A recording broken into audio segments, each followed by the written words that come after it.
Hi everyone, my name is Kazi, and welcome to my channel where we talk about all things AI. Today we're going to be covering Elon Musk's new LLM model, which just dropped today. Yeah, that's right, it just dropped today, and the name is Grok 3. So many of you may have heard of XAI, which is Elon Musk's competitor to OpenAI. You may have heard of Grok before, but I'm sure there's a lot of people who are just now hearing of this. It's making huge reverberations across the internet. People are talking about it. But what's the big deal? What is the impact of this large language model, and why are so many people talking about it? So in this video, I'm going to keep it simple. I'm just going to give you a short digest of what exactly is happening. What is Grok? What are its performance metrics, and how does it compare with OpenAI's chat models, and how does XAI compare with OpenAI, and how does this overall affect the AI landscape? So let's dive right into it. I'm going to share my screen. So you can see here we have our first section, what is Grok? So before we can get into this, let's talk about Elon Musk's history with OpenAI. So, many of you may not know, but Elon was actually one of the co-founders of OpenAI, along with Sam Altman and some others. So Sam Altman, he's the current CEO of OpenAI. So in 2015, Elon actually founded or co-founded it with some other people. In 2018, Elon Musk, he left because OpenAI started shifting more towards a for-profit model, and they started partnering too closely with Microsoft, and Elon felt that they were serving Microsoft's interests rather than the original mission with which OpenAI was created. OpenAI was meant to be open source and nonprofit, thus the name OpenAI. But when it became closed and privatized, then Elon Musk, he had a big problem with that, and he did some lawsuits against them and all. But to keep it short, eventually Elon Musk in 2023, which is just about a year and a half ago, he founded XAI under X, formerly Twitter. So now XAI, even though you may not have heard of Grok, this is not the very first Grok model. They actually released their first model in November of 2023. So in 2023, he founds XAI, and in November 2023, they already have their first model. Of course, it's working in limited capacity. It's nowhere close to as good as OpenAI's, but they've started the journey. Within a few months, in May, they release Grok 1.5. In August, a few months later, they released Grok 2. And since August, there's been no update until today. So today, in February 2025, they released Grok 3, and this is the model that really, has everyone talking, and this is the model that is amazing. So when did Grok 3 come out? Grok 3 came out 2025, and now we're going to talk about the infrastructure. So I actually have this incorrectly named. We're going to talk about the infrastructure for XAI, which is Elon Musk's competitor to OpenAI. So initially in November 2023, they just used the existing infrastructure that Elon Musk already had from his other companies to build the very first model. Then they realized that, look, if we really want to play this game seriously, we're going to have to make our own data center. And Elon Musk, he mentioned this in his stream on the release of Grok 3 today. So in April 2024, they started their new data center, or they started planning it. And then eventually, within 122 days, they had their first data center, which was very amazing. That this is a mammoth task to have a big data center with with 100,000 H100 NVIDIA GPUs. So this is essentially a supercomputer, and it was called the Colossus supercomputer. So in September, they finished this.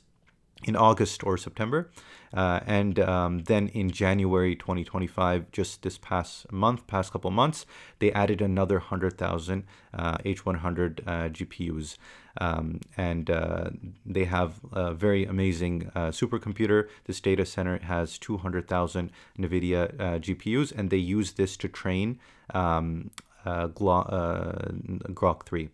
So the fruits of this new infrastructure is what we see in Grok 3. So Grok 3 versus Grok 2, Grok 3 actually has 15 times more compute power than Grok 2. So this is, a huge leap in terms of power.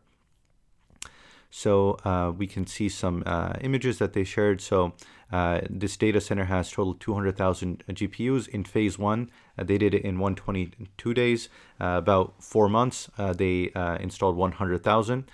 And then in phase two, only took 92 days to expand to 200,000. And you can see here in this chart, this is OpenAI's. Look how many years it's taking them to grow.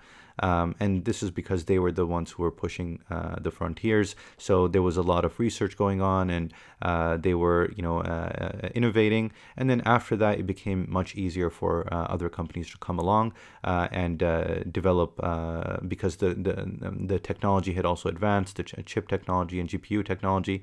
So they were able to combine those two, and other companies were also able to build and at a faster rate. So you can see here, XAI starts in 2023, and within a year, they're already up to Grok 2, which is competing with GPT-4.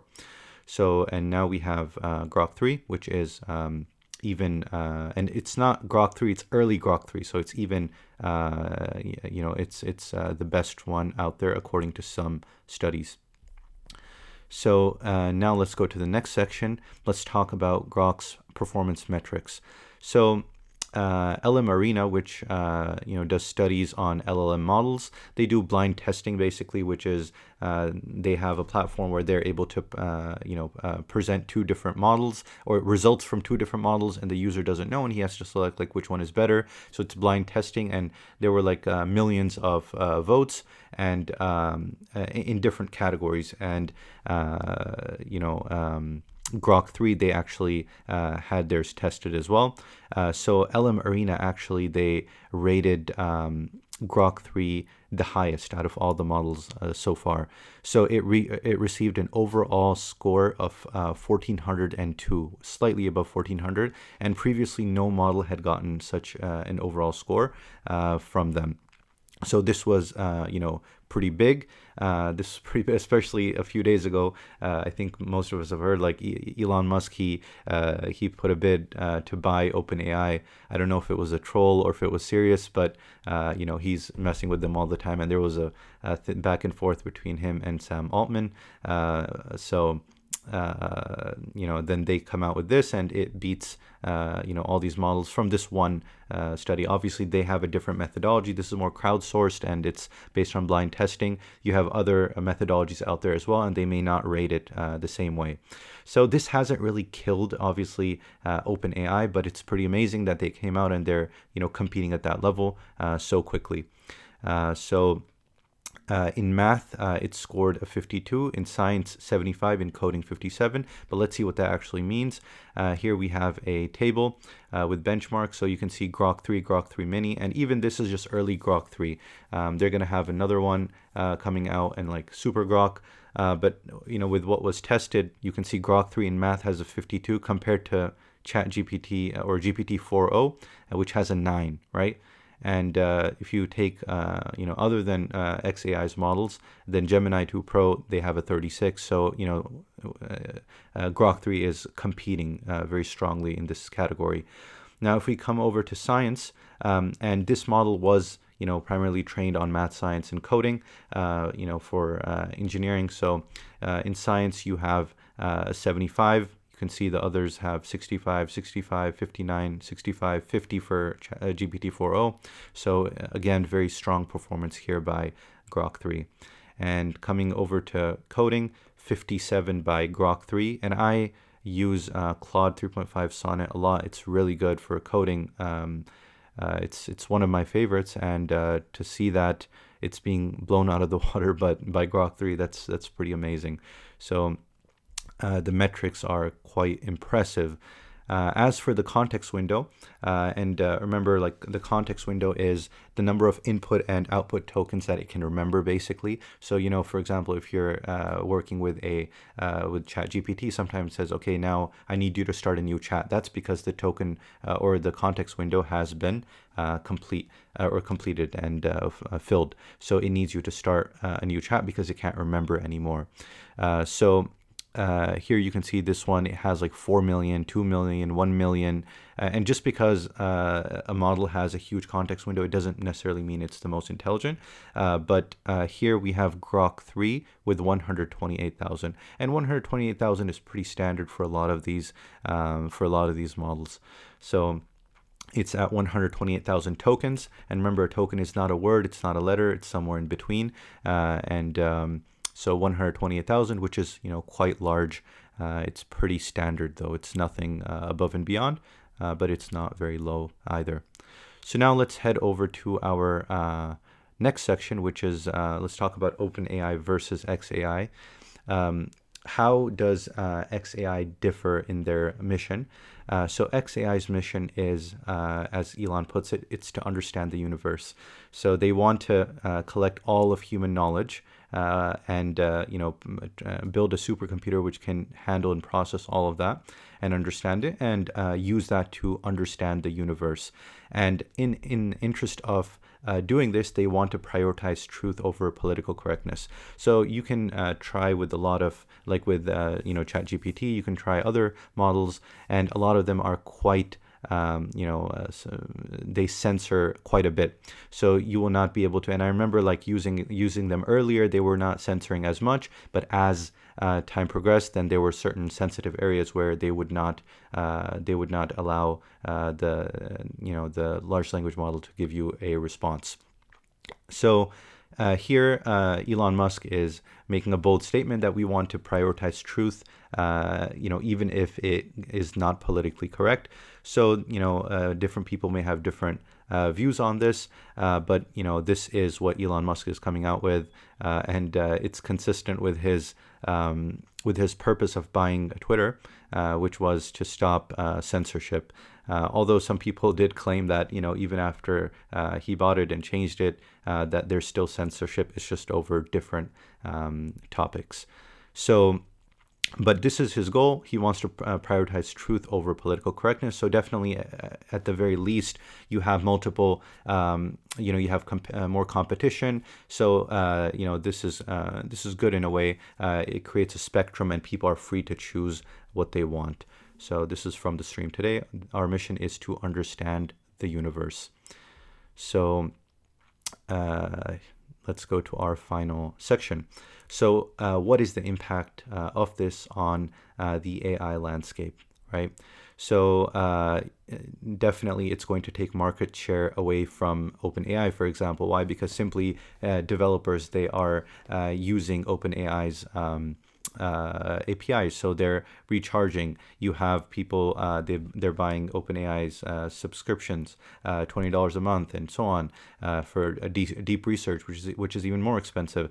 So if people find other models which are equally good or possibly better, then they will unsubscribe from there and they will subscribe to another one. And especially because Grok 3 has outperformed on all metrics, according to this one study. If people do feel that this is strong in all areas, because right now you have LLMs that are specialized in different areas, so people are paying for let's say ChatGPT for X specialization. They're buying Claude for another thing. They're buying Gemini for another thing. But if there's one that really beats all of them on something, then people will they may prefer to just have one tool. Why wouldn't they, right?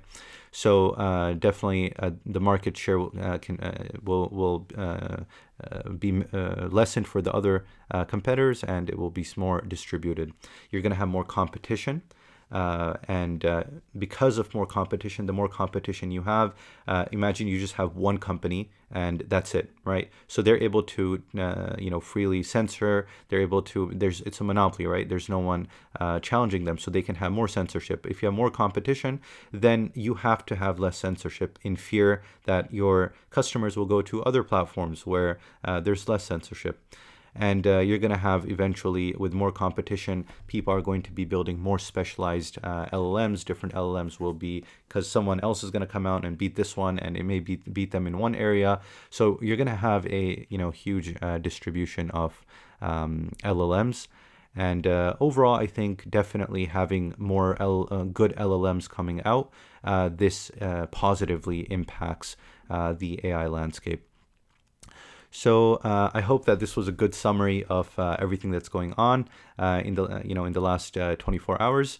And I appreciate you guys coming and watching this video. I do want to remind you that if you can drop a thumbs up and you can hit that subscribe button, I would really appreciate it. It means a lot, and it really helps the channel. It helps the algorithm, and it helps us grow.